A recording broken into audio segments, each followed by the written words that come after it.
Okay, so let me see if it's working. I have to use my phone. I'm going on YouTube just to make sure that it's on.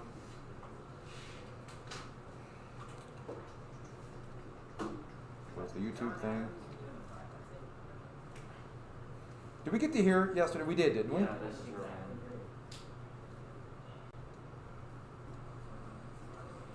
I have to use my phone. I'm on YouTube just to make sure. That's me. Sounds a little weird when you hear your voice. Like, I sound like that. All right. Yeah, because you were talking about where people would hang up those documents and put like watercolors. Oh. That's like They all look like that. That's where we like ended up at. Yeah, like the weird, idealized image of the middle school girl. Yeah. No, he's older, so it's elderly woman. And by the way, Washington did get rich. Remember I told you his ambition in life was to be wealthy? Yeah. He did finally get rich because he married a very wealthy widow, Mary Custis, and married her, and married into wealth. And so Mount Vernon was her estate and became his estate, because once you're married, it becomes the man's. That's the way the law was. And so he did become rich. And it's right across the Potomac from Washington, D.C., a little bit east. And if you ever get a chance to go to D.C., go to Mount Vernon. It's really something. And you get to see the contradictions of life. This beautiful mansion with the slave quarters right behind it. And so it's a pretty interesting thing to see. Let me make sure that I have people on here.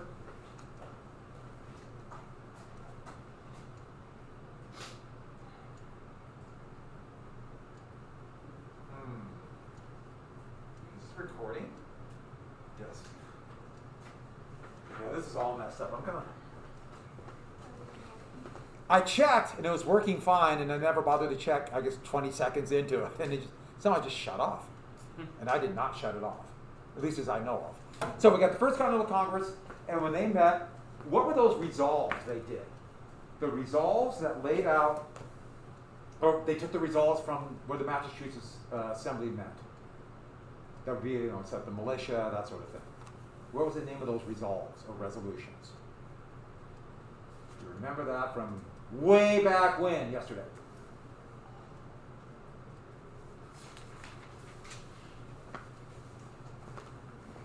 The name of those resolutions. Declaration of Rights and Grievances? That was a declaration, that was kind of laid out, that was part of those resolves.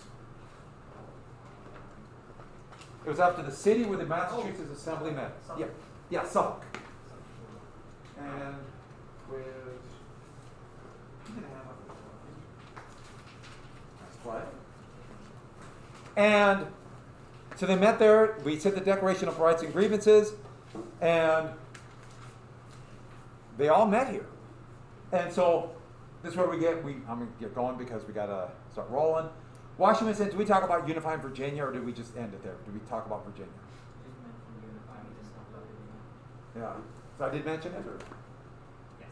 So Virginia, largest colony. Okay, so they had to do that. John Adams wanted it. Washington rode north.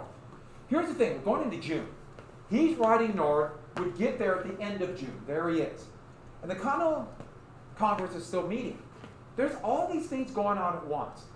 Nothing happens in a vacuum. There's not like individual little events that happen. They're all influencing each other. Because in upstate New York, a big event's about ready to happen while they first met. And then Boston, they have militia surrounding British soldiers at the siege of Boston. By the way, what was the first battle of the Revolutionary War? Battle after the two cities. Battle of the Revolutionary War. The siege of Boston. We're at the siege of Boston now, at this time period. But before that, what was the battle? It was a running battle along the road. This is something we should know. It's the very first battle of the war that created the United States. Here on the border of Lexington. Yeah, Lexington and Concord. Good. Yeah, Lexington and Concord, the first battle. It wasn't a major battle, but it was a running fight. And then, they also laid down a declaration of causes. They called it the resolves. We resolve. And the big thing they resolved was, we said this is worth it. We mean business. And we would rather die as freemen than live as slaves. And they use that slave imagery a lot in here. We're not going to be slaves. We are going to fight for our rights as Englishmen. They're still Englishmen. But they don't want to go all the way yet. They also sent the olive branch petition. Anybody know what the olive branch means? It's supposed to represent peace. Yeah, peace. It comes from the Torah, which then incorporated in the Old Testament of the Christian Bible, and it's also in the Quran. Kind of the connection of all three of those religions. But this was a peaceful message back to King George III. And it was an appeal to him. Please stop this. Send your troops home. We want to remain in the empire. Now, technically, when I said empire, and then it's the United Kingdom. They have now become the United Kingdom. I will refer to them as Great Britain. I try not to refer to them as England, because that is offensive to Scotland and Wales and Ireland at that time. Very offensive to them. But it's technically United Kingdom. And this was an appeal to him. The king, they assumed, was getting bad information, and once he realizes what's going on, they'll remain in the empire, they'll give them more self-government. That's what they believe. So, while this is going on, we got Washington, all this, just as they started the meeting at Independence Hall, oh, almost forgot one thing. This would become the de facto government of the United States. De facto means that they were not, in this context, there was no real government, so they just assumed the position. They filled the vacuum. They just took over this role. There was no elected government, there was no set laws, anything like that. They just became the government. And there'd be kind of a flow of the number of people who'd be there. Good times, more people, bad times, less people. And every state would have a vote in this assembly, regardless of their size. But there could be 20 people from Philadelphia there. They would declare independence, the Second Continental Congress. They would create the first government of the United States. Does anybody know what the first government of the United States was called? It was not the Constitution. Under the Constitution, it was called the Articles of Confederacy. That was the first government of the United States. It was created by them. Failed. And so with that, May 1775.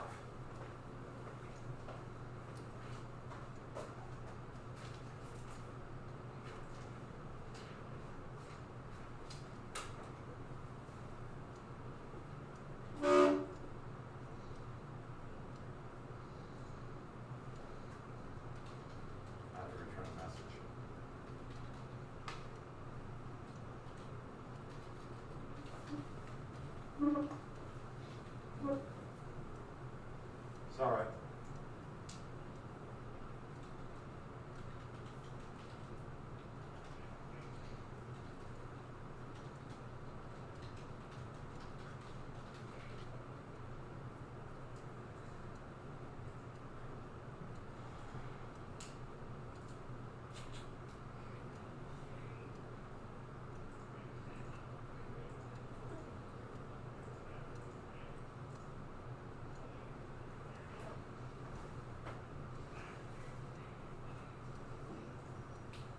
All right, that's good film. While that's going on, in upstate New York, and beautiful area of New York, if you look over here, there's a place called Fort Ticonderoga that's just south of Lake Champlain. And that's what the fort looks like today. That's a postcard in the middle of it. The British built a pretty powerful stone and masonry fort. It's the, at that time, very modern style of stone fort. Those angled walls would be better for repelling, or for repelling cannon. One of the marvels of engineering at that time. This is a really big fort, but there was only about a platoon of 20 British soldiers there. They had no idea what happened at Lexington and Concord. They're out in the middle, literally, of this wilderness. And if you ever get a chance, go there. It's really cool. Ticonderoga. And by the way, as I told the other classes, Ticonderoga, yes, a company who made wood would form up there in Ticonderoga. And if you ever have a pencil, a lot of times it'll be called Ticonderoga. And if someday you get older, and my assumption is we all will get older, you might decide to have children someday, right? And you're always going to be looking for names. Correct? Think what a good name Ticonderoga would be. First off, it's fun to say. Say it. Say it. Ticonderoga. Isn't it fun to say? And doesn't matter, boy or girl, none of that matters. It's Ticonderoga. Isn't it a great name? Why aren't you writing this down? This will be important. Ticonderoga. I'll give you more names. Ticonderoga. So with that, I like that name.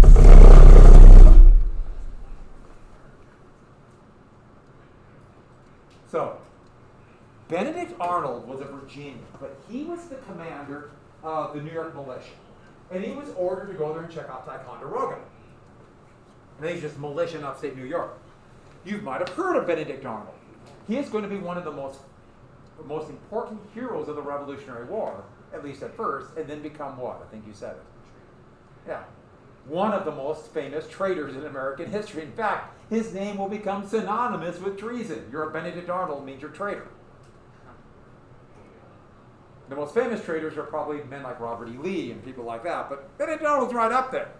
And also, at what now it's the state of Vermont, but then it was kind of unclaimed. It was Canada, New York, New Hampshire. Ethan Allen and his Green Mountain Boys showed up there at the same time. And Arnold and Allen decided to take Ticonderoga. And they knocked on the door in the middle of the night and demanded the surrender. The British garrison, there weren't enough men to hold this huge fort, and they knew they couldn't stand there. They just had a skeleton garrison. They had no idea about Lexington and Concord. They just surrendered to this, what they saw as an armed mob. Overnight, everything changed. Because inside Ticonderoga was cannon and gunpowder that they didn't have at Boston. And so, going into June, they decided Arnold, more than anyone else, Arnold, to move the cannon to Boston. And there's no roads. So they had to drag it overland, sometimes by hand. This is a picture, a watercolor of them dragging it with horses that they broke down the cannon because there's no road, there's only trails.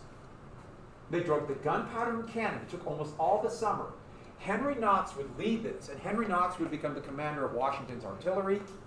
And when Washington became president of the United States under the current Constitution, he would, and the Constitution says he must create a cabinet, he would make the cabinet position of Henry Knox would be Secretary of War. And so with that, the cannon's on their way. So think about all that's happening. Ticonderoga just fell. They, on their own initiative, are dragging the cannon to Boston. It's going to take all summer. While that's going on, Washington starts riding north. All the branch petitions about ready to be sent across the Atlantic. All of this is happening, but at Boston, there's fighting. There's Boston. And surrounding it, they're holding right here this narrow peninsula. This was unoccupied by British soldiers, called the Charlestown Peninsula. And the British don't have enough men to push them out, but the militia don't have cannon, don't have enough gunpowder, don't have enough training. But here come the cannon. It's going to take all summer. But the militia decided, it was more like a coalition.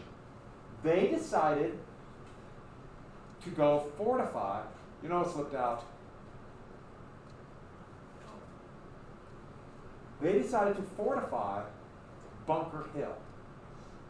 Bunker Hill is on the Charles Peninsula, and the whole idea about it is that if they got up there, they could overlook Boston. But when they got up to this hill, this is going into June. Ticonderoga just fell. All these things are happening. The hills on Charles Peninsula was like stepping stones, like stairs. They're kind of like this. So there's another hill in front of it that was in the way, even though it's lower. Breed's Hill. So they went down to Breed's Hill and constructed a hastily built fort. But since the original order was for Bunker Hill, and Bunker Hill I think is more fun to say, we're coming up to the first major battle of the war, the Battle of Bunker Hill. Ticonderoga fell. Washington is at this moment riding up riding up to Boston with a few close associates he's going to make into a staff. Now, when I mean a fort at this time, it was literally just a square. They came in and they dug trenches. Basically, here, they just basically dug a square fort. I don't know why I had to draw it there, but a square. And how they did is the men, as quickly as they could, they dug a 3-foot trench. About 3.5 feet, just deep enough. And then with that dirt, they piled in front. So the dirt is a mound. If they had time, they try to put some logs in there too. So they're standing in a small hole, but that mound in front goes to about here. And since it goes right here, they call it breastworks. What do militia always do? They run. But if they feel protected behind some fortifications, they might stand. And so that's what they realized. We've got to build this fort quick. Both sides thought one big battle. The colonists thought, if we can win this big battle, the British will realize we mean business and decide to give us our, don't think independence, more self-rule.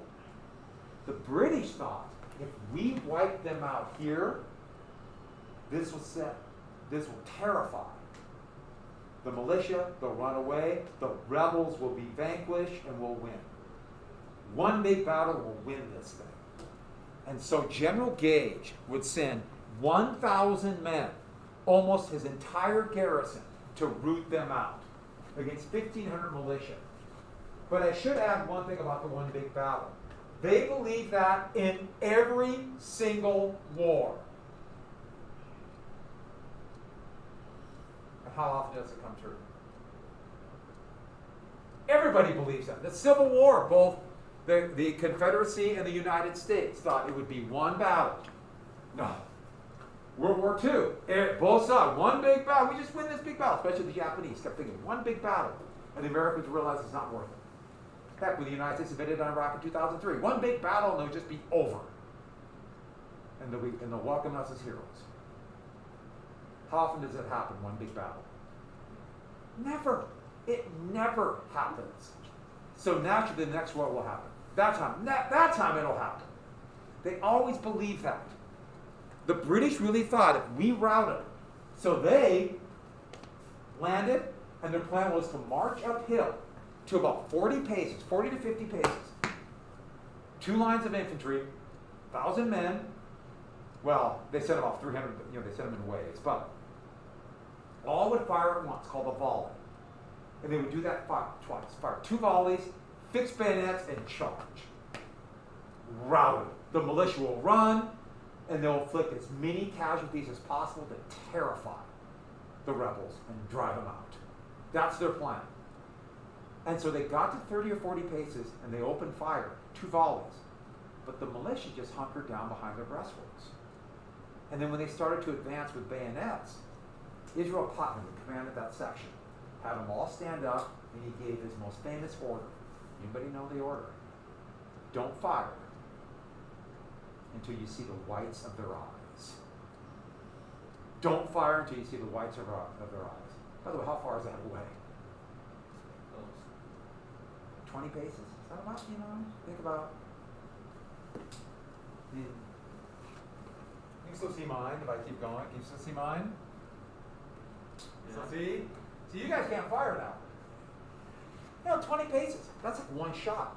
Part of the reason where those muskets were so inaccurate and they didn't really train on them. But the other thing, most of them had enough powder for maybe 3 or 4 rounds. That's all. So they better make every shot work.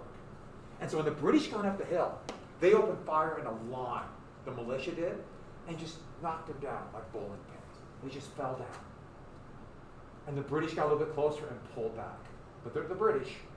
They lined up and came again and got mowed down and pulled back. And they tried again a 3rd time. And the 3rd time, the militia were out of ammunition. They fired once after the 3rd charge and then ran away. The British took the fort. I guess you could say technically they won. They won. But did they win? They lost a 1/3 of their men. The colonists didn't lose near that many. They won and lost a 1/3 of their men. 3 more victories like that, and they'll lose the war. A bloodbath. And the realization hit very quickly. The war is not This battle right here will prove the war was not going to be a quick war. One battle and over. The war is going to be one of attrition. And this is how wars are fought. It virtually never happens where there be some dramatic tactic on the battlefield or some strategic plan. It's a horrific war of attrition. That's what every war the United States has fought has been won or lost. What's attrition mean? You don't know? Like bloody, like lasts for a while. Like. And who wins? Last one standing. You kill so many of the enemy. You maim and wound them. You destroy their home. You destroy where they live. You destroy their food. You make them suffer so much that they can't fight anymore. That's attrition. And it's horrific. Bloody, awful mess. And every war is fought that way. And with as technology improved in the 20th century through today, we have a name for it. It's called total war. And it's the most horrible thing ever created by humankind. The most horrible thing. And that's saying a lot. Humankind has done a lot of bad things. But it appears to be still working. I gotta check in now, I'm paranoid. There's me in the background. Okay, good. So that, when the British retreated, that's the burning down of Charlestown. But now the British don't have enough men to push colonists out, but the colonists can't push the British out. It's somewhat stalemate as Washington arrived. Well, remember that olive branch petition? While there's still stalemate there, the cannon is still on its way. The King's proclamation came back, the response to the olive branch petition. And in this olive branch petition, first off, look at the proclamation. This is pretty funny. Remember what I told you about the F's and S's? What word is this?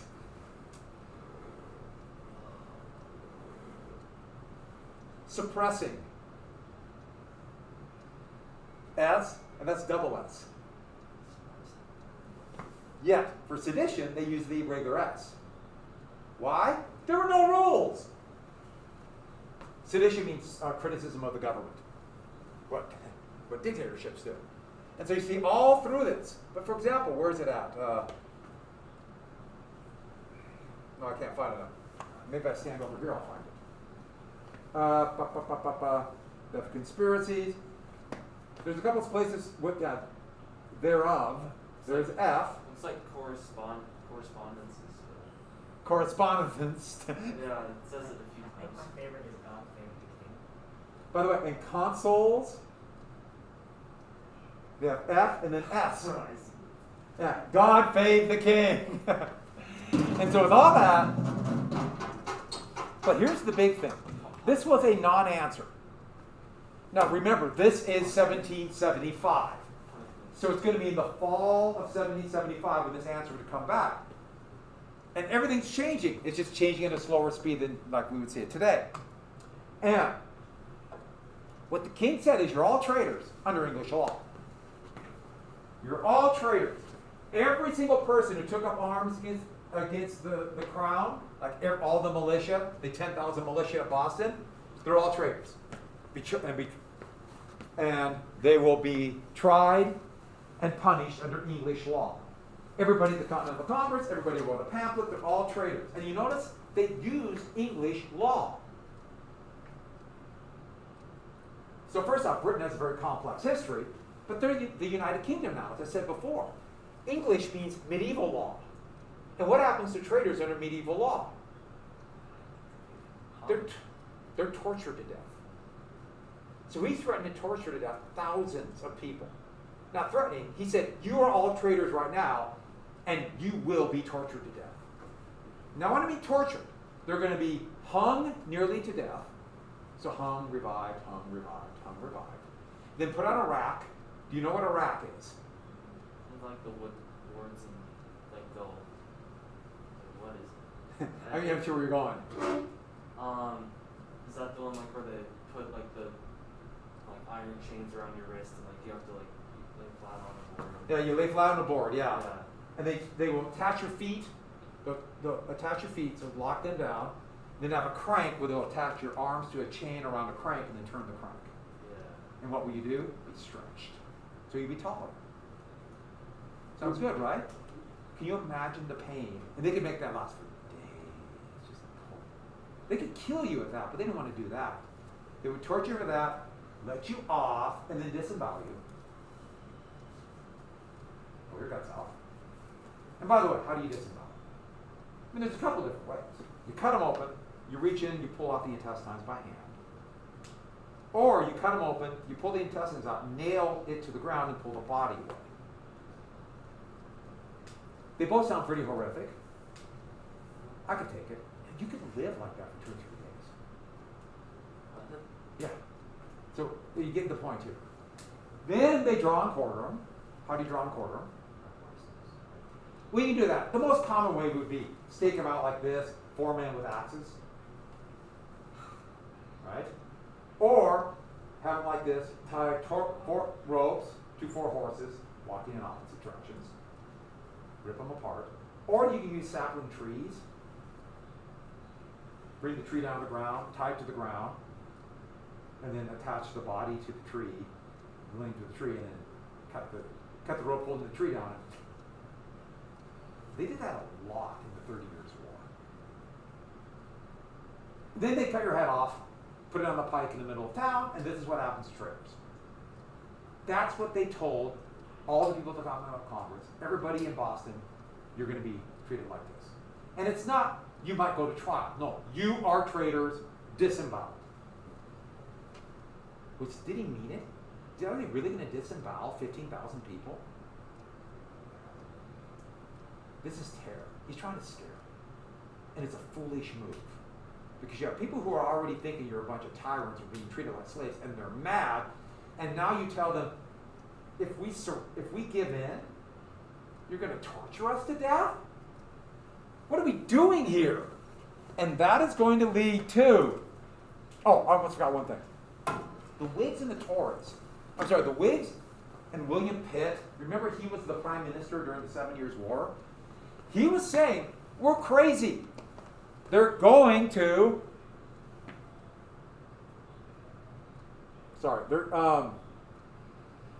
this is crazy. We're going to, in fact, this is where he actually made the very famous statement. We're killing the goose that laid the golden egg. If we try to fight them, they might win their independence. Or we'll destroy it and we'll lose everything. This is insane. But the Tories wanted revenge. We will show them our honors at stake. Which is an insane reason to go to war, and you'd be shocked how many people go to war for that reason. All you have to do is look at World War I. Armageddon Part 1. So, while that's going on, the cannon arrive. And Washington takes these cannon and puts them at something called Devonshire Heights. I'll go back, so don't worry about right. I'll go back. Let me show you where that's at. Here. They build another one of those forts, stick the cannon here. Any ship going into Boston has got to go by Devonshire Heights. And even though Washington's men didn't even know how to fire the things, they couldn't hit anything. They just would kind of lob out shells out there. To the British, they couldn't risk it. But they couldn't storm the fort because Bunker Hill was still in their mind. And so in the winter, when that happened, Gage waited until winter cleared up and pulled out. This would be decisive. All these things happen at once. So if I ask you what caused independence, you would have what triggered it, the final trigger.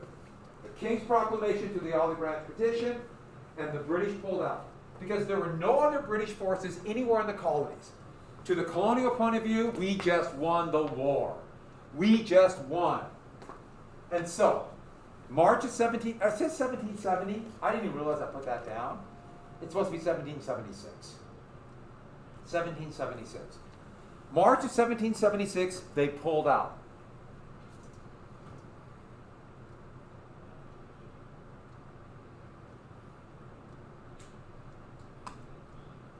And this would lead directly to independence.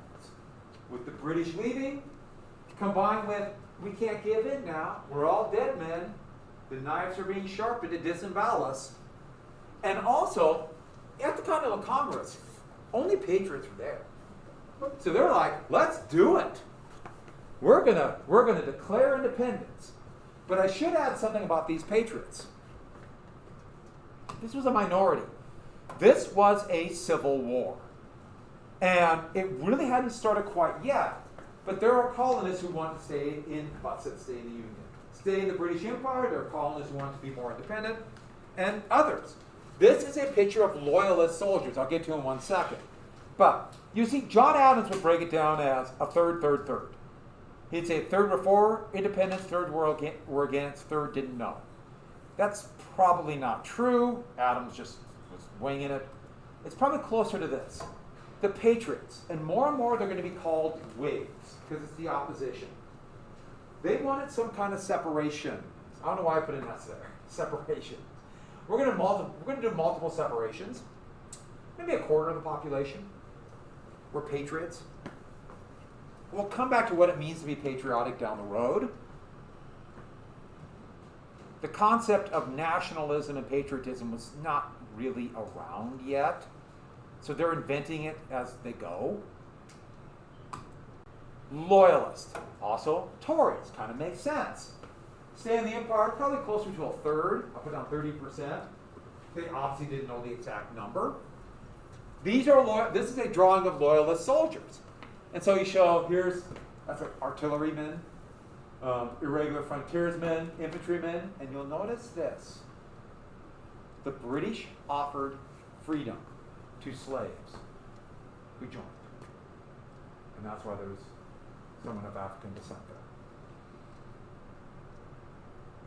So you get one of those strange contradictions. Who's fighting for freedom here? Who's fighting for liberty? There's all kinds of contradictions. And then lastly, the majority of the population, they just want to stay alive. This is not my fight. They're along the frontier. Just leave me alone.